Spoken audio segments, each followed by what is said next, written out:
So we at Bloomberg Intelligence conducted this survey to better understand how people are navigating dating, how they use dating apps, and then also how they feel about AI within dating apps.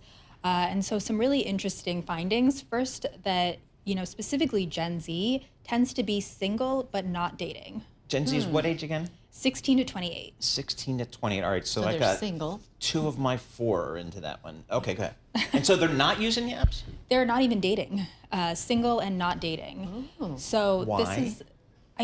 there's a few reasons. Studies have kind of shown they do have higher rates of loneliness, but they are also prioritizing independence. They are also, feeling a reduced stigma around being single.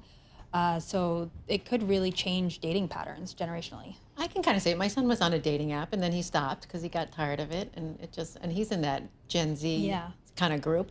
And they're not going to pay for them too. So how does that change for these different, dating apps out there? How do they have to change their approach?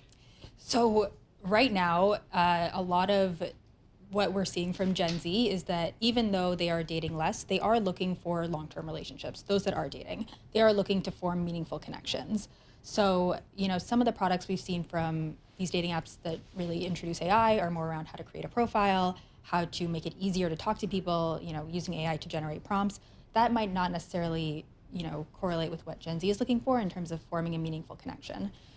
I'll tell you, Lisa, go to the Parker House in Seagirt, New Jersey on a summer Saturday. Jersey Shore. Thousands and thousands of kids of Gen Z type are there. Yes. At like 4 o'clock in the afternoon. They're not on the beach. They're all made up, dressed to the nines.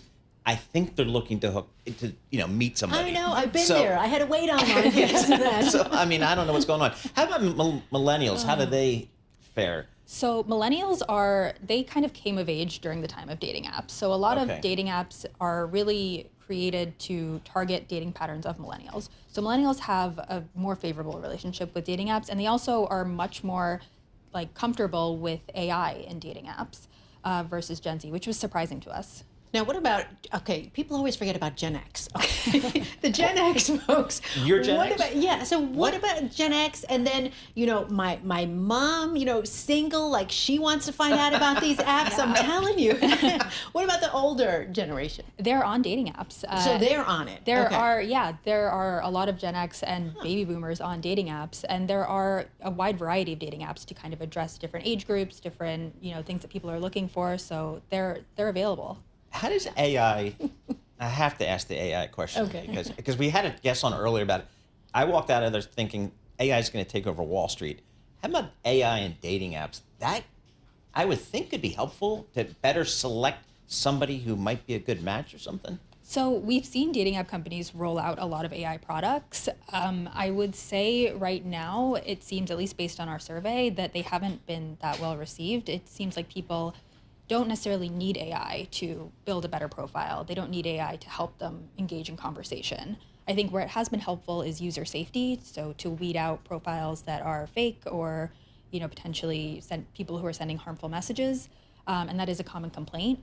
But as of right now, it doesn't seem that at least Gen Z and even some millennials are really adopting these new AI products.